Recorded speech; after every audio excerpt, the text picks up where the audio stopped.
Inspiration positive, Laurence Roux-Fouillé.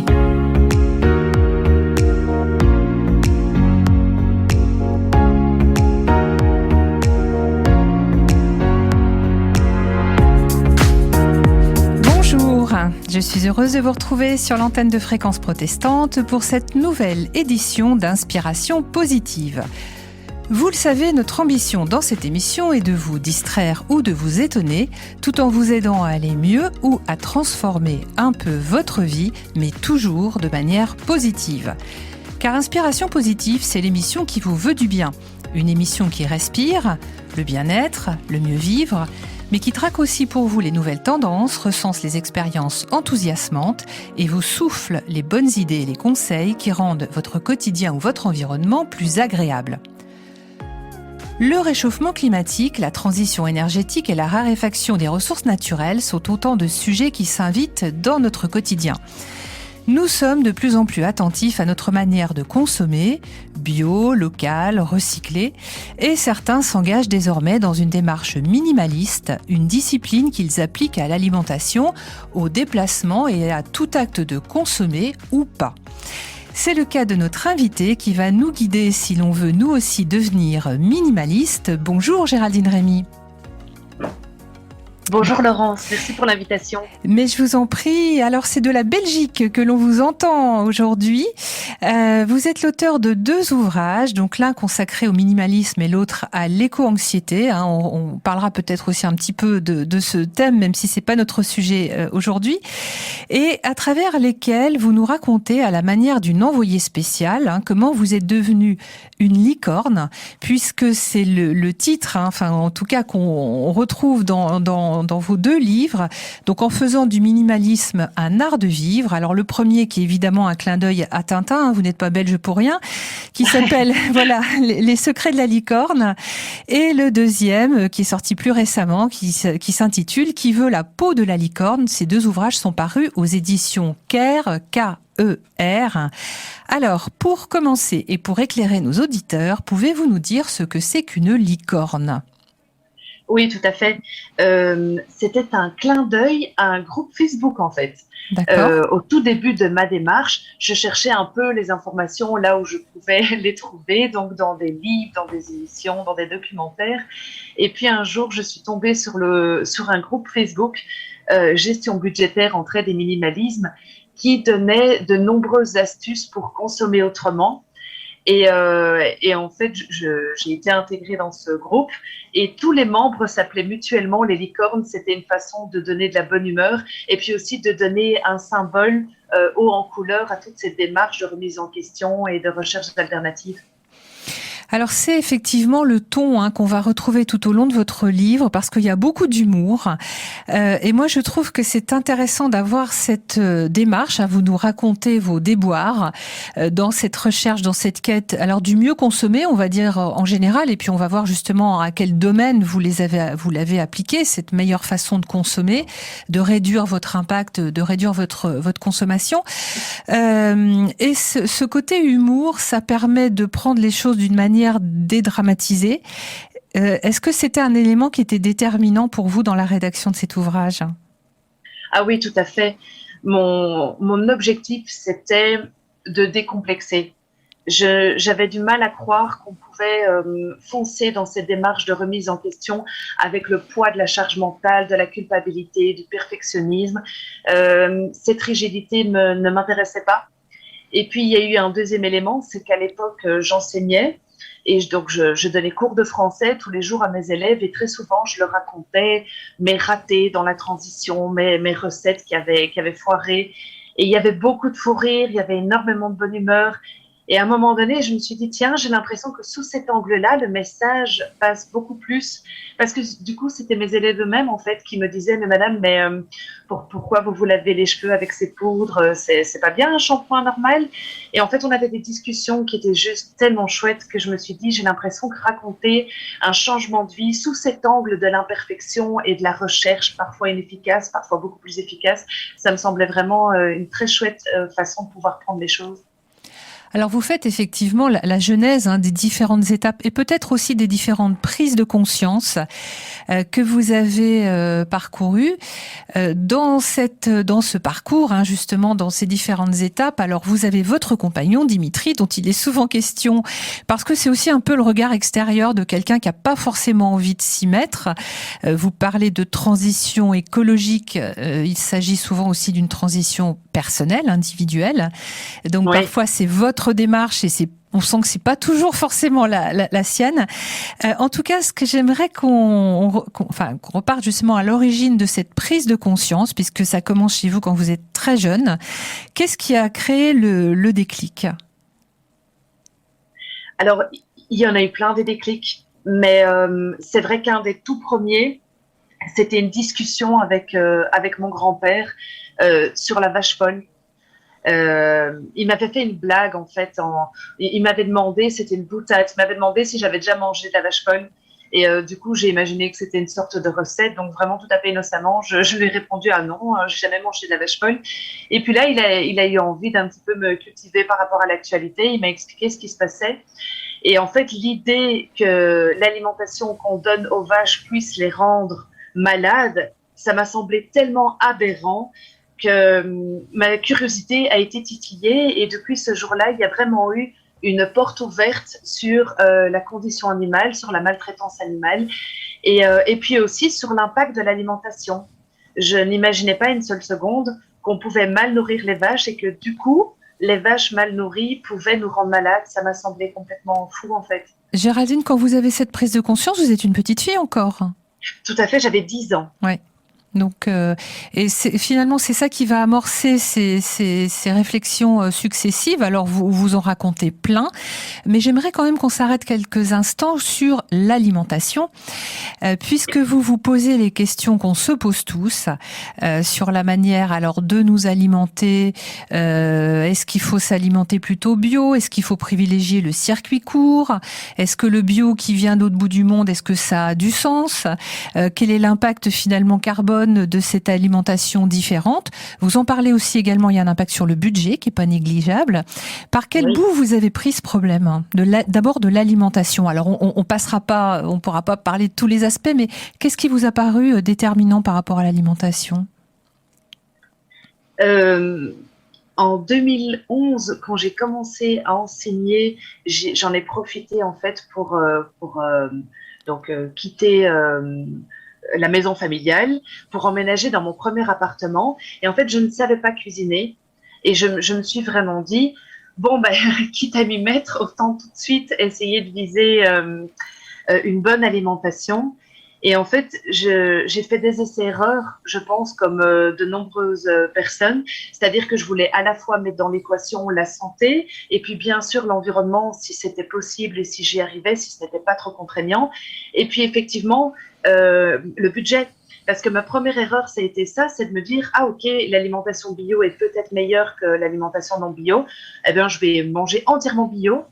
Sauf que je n'avais rien remis en question de mon alimentation traditionnelle et que du coup, le budget était devenu vraiment explosif. Et là, j'ai commencé à chercher des astuces en me disant, bon, ben, est-ce qu'il y a moyen que ça coûte moins cher? Ah oui, consommer de saison. Au début, ça me paraissait un petit peu ennuyant de faire ça. Et puis en fait, finalement, quand on commence cette espèce d'odyssée dans l'alimentation saine, que faut-il consommer pour soi on fait des découvertes passionnantes, on découvre des recettes et puis on réajuste. Et en fait, l'alimentation, c'est un pur plaisir, ça doit le rester, c'est au cœur de tous les enjeux. Et donc, en fait, je pense qu'il faut pouvoir s'autoriser, en fait, de revenir en arrière, d'essayer différentes choses et puis trouver ce qui nous convient vraiment à nous. Vous, votre préconisation, par exemple, c'est plutôt le bio ou plutôt le circuit court? Franchement, c'est un peu l'éternelle question. Donc c'est un débat qui n'est pas tranché encore. Ça dépend peut-être des produits? Oui, c'est-à-dire que là, je parle vraiment d'un point de vue personnel. Moi, je n'ai pas de leçon à donner à qui que ce soit et je suis vraiment très sincère en disant ça. Il a fallu que je fasse cette erreur-là de vouloir convaincre pour réaliser que j'avais de leçons à donner à personne. Mais faire du mieux en fonction de ses priorités, en fonction de ses valeurs, de sa conscience. Et de mon côté, j'essaie de privilégier les deux. Et quand c'est pas possible, je fais en fonction de ce qui a le plus de sens pour moi à ce moment-là, dans un magasin, dans un choix. Est-ce que ça veut dire aussi qu'il faut avoir finalement quand même un bon niveau d'information? Ah, mais ça, c'est sûr. C'est Et primordial. oui, moi, je continue encore aujourd'hui de m'informer. Il y a des moments où je fais des pauses parce que c'est trop. Et que j'ai envie de revenir vraiment à un peu plus de calme intérieur, etc. Mais se renseigner, s'informer, c'est pour moi la clé de la démarche.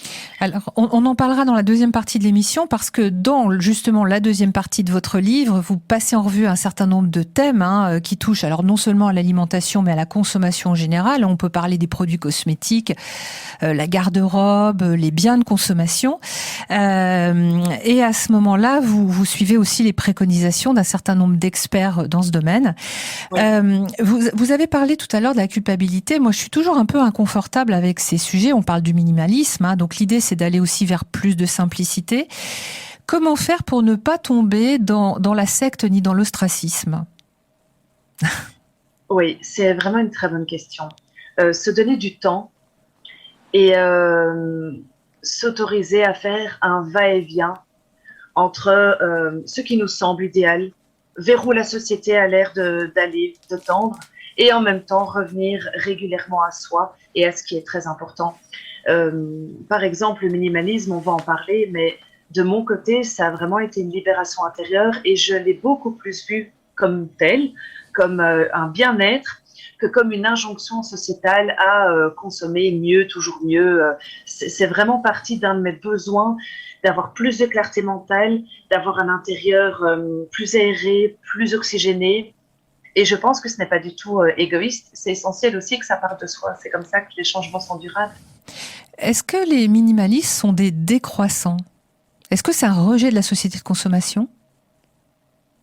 Alors, c'est vraiment une très bonne question. Je pense que ce n'est pas nécessairement le cas. Ça peut aller de pair, mais ce n'est pas forcément le cas. Et on peut commencer en voulant un intérieur tout à fait zen, avec très peu d'objets, et puis en même temps ne pas forcément rejeter tout le bien-être de la société de consommation. Mais j'ai plusieurs amis qui adorent tous les petits gadgets électroniques, qui font vraiment attention à prendre ce qui leur facilite réellement le quotidien.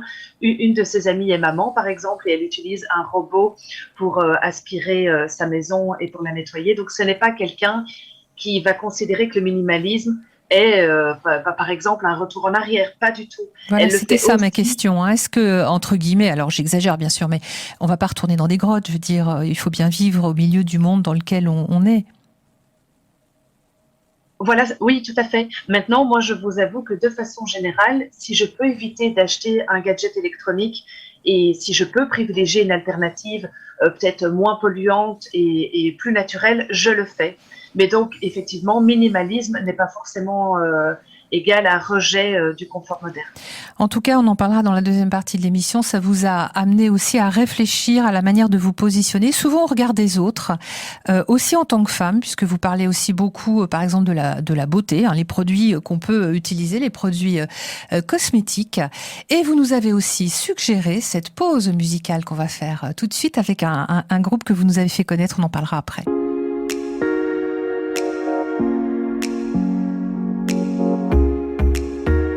Inspiration positive, Laurence Roux-Fouillé. On vient d'entendre Bosoum, j'espère que je n'écorche pas leur nom, avec le titre Marvin, que vous nous avez fait découvrir, Géraldine Rémy, en tout cas, quand on a préparé cette émission.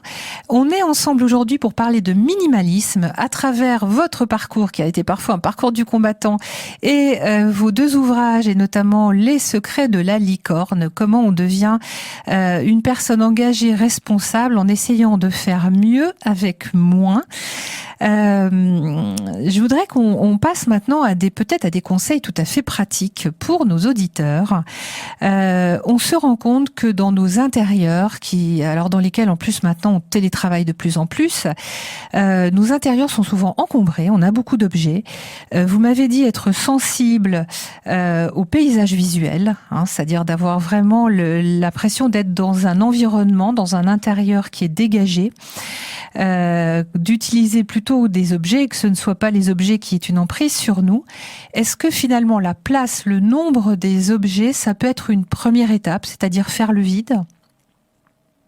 Oui, quand nous avons préparé cette émission ensemble, on a parlé des plusieurs méthodes, la méthode Marie Kondo, et en fait, c'est très intéressant. Je les ai un peu toutes essayées, mais finalement, ce que j'ai retenu dans vraiment mon cas personnel, c'était vraiment le plaisir égoïste d'être dans un intérieur qui clarifie le mental, qui apaise le mental. Et j'étais pas sensible à ça beaucoup plus jeune, mais à un moment donné, effectivement, je me suis rendu compte que je ne me sentais pas bien quand je rentrais dans ma cuisine et qu'il y avait des casseroles partout, ou quand je travaille et qu'il y a beaucoup trop de dossiers différents sur mon bureau. Ça a vraiment été la clé. C'est à un moment donné se dire, une maison est censée nous ressourcer. C'est censé être un havre de paix.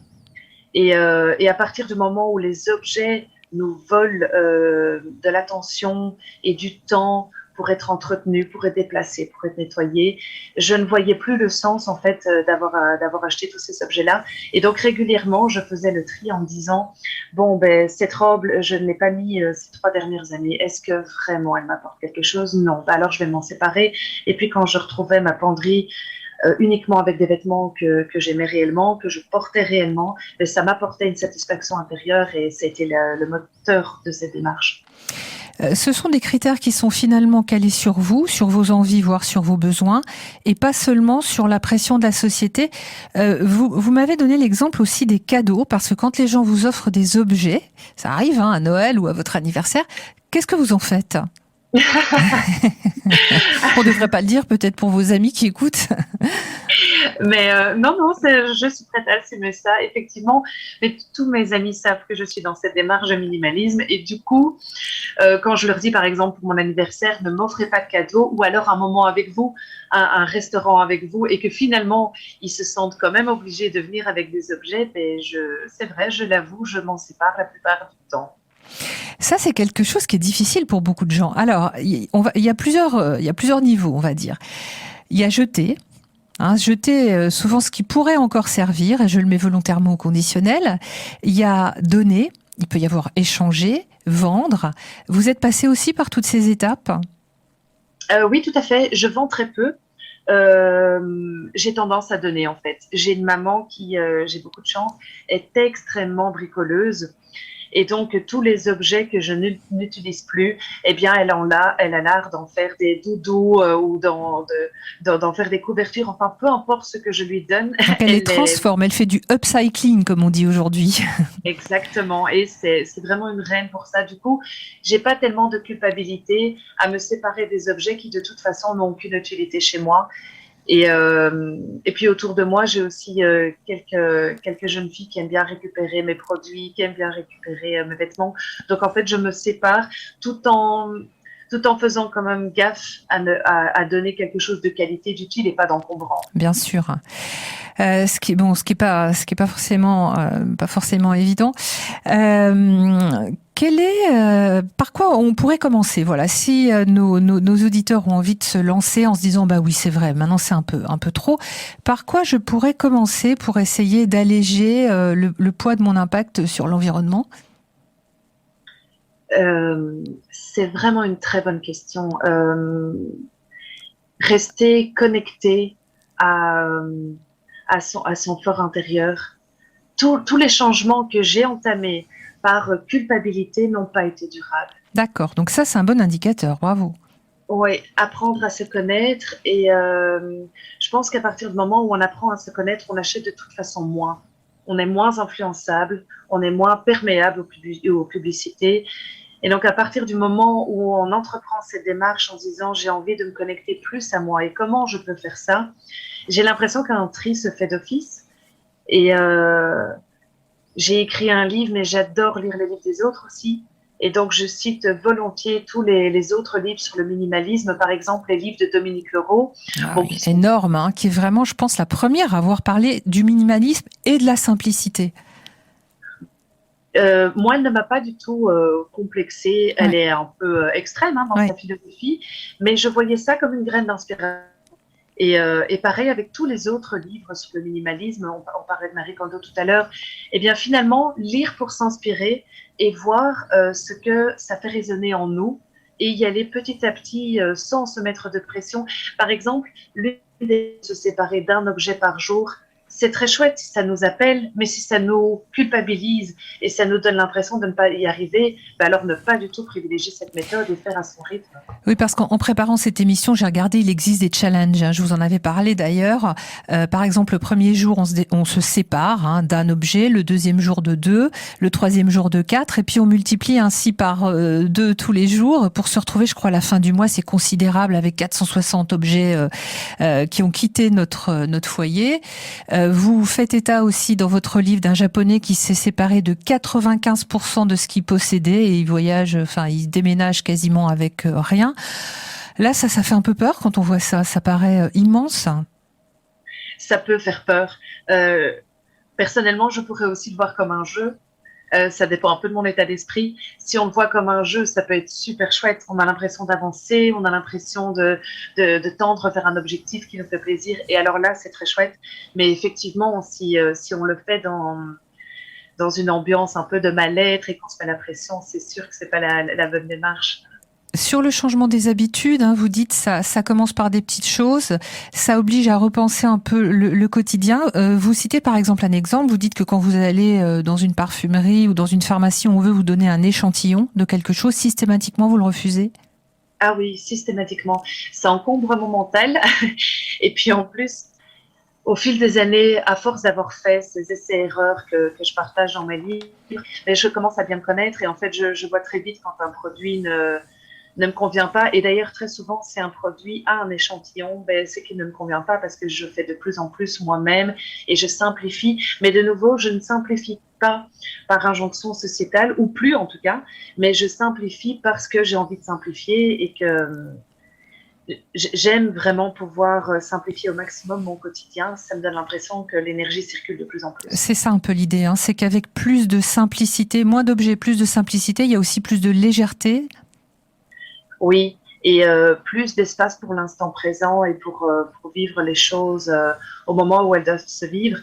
Alors que quand on est complètement débordé par des to-do list interminables et que là non plus on n'a pas fait le tri et qu'on est entouré d'objets qui nous rappellent des souvenirs, qui nous rattachent au passé, c'est quand même plus compliqué de se connecter à l'instant présent et de profiter de son quotidien.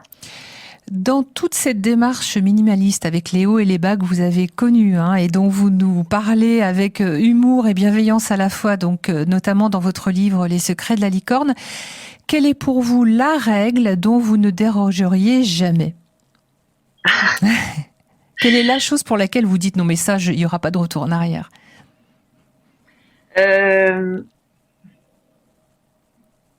Faire de ma sérénité intérieure une priorité. D'accord. Donc c'est vous l'indicateur, c'est vous la boussole. Donc j'ai parlé de vos 2 ouvrages, donc Les secrets de la licorne et Qui veut la peau de la licorne. Les 2 sont parus aux éditions Caire. Je remettrai notamment sur la page Facebook de l'émission Inspiration Positive. On a parlé de 2 autres livres. Alors on pourrait citer quasiment tous ceux de Dominique Laureau, qui est une Française mais qui a vécu au Japon. Je pense notamment à L'art de la simplicité. Je dis pas de bêtises. L'art de la simplicité, c'est ça. Et puis Marie Kondo, qui est japonaise également, et qui a écrit, je dois pas me tromper non plus, c'est La magie du rangement, Marie Kondo. Oui, c'est ça, absolument. Et je voudrais rappeler aussi à nos auditeurs que nous avons déjà consacré d'autres émissions à des thèmes très proches. Alors, ces émissions, vous pouvez les retrouver à la fois sur le site de Fréquence Protestante, fréquenceprotestante.com, mais aussi sur vos principales plateformes de podcast, habituelles. Alors, notre premier épisode, c'était il y a un peu plus de 2 ans, s'appelait « Comment devenir une famille zéro déchet ?» Et notamment, vous en faites état, mais on a parlé de l'ouvrage de Jérémy Pichon. Et puis à Paris, on a la maison du zéro déchet, où on peut aller prendre des renseignements et même faire des ateliers, par exemple, pour fabriquer ces produits maison. Donc ça, c'était l'épisode 1. L'épisode 6, nous avons parlé des ressourceries, pour une autre forme de consommation. Quand on a besoin d'un objet, peut-être déjà regarder si on peut l'acheter d'occasion. L'épisode 8, nous avons parlé du gaspillage alimentaire et vous en parlez aussi Géraldine Rémy parce que c'est vrai que par moment quand vous faites vos courses au début, vous êtes un peu débordé et dépassé, notamment par la gestion de tant de choses dans votre frigo. L'épisode 15 où on a parlé des produits pour la maison et l'épisode 23, c'était assez récent, peut-on devenir autosuffisant ? Merci Géraldine Rémy, c'était un plaisir d'échanger avec vous. Donc on retrouvera à la fois votre parcours décomplexé, déculpabilisant, non moralisateur dans Les secrets de la licorne et aussi dans Qui veut la peau de la licorne, donc les deux parus aux éditions Caire. Je remercie notre technicien Arnaud qui était aujourd'hui à la technique, très logiquement. Et puis, en ce qui nous concerne, on se retrouvera donc la prochaine émission. Ce sera mardi 26 avril. D'ici là, passez une très bonne semaine et surtout, prenez soin de vous.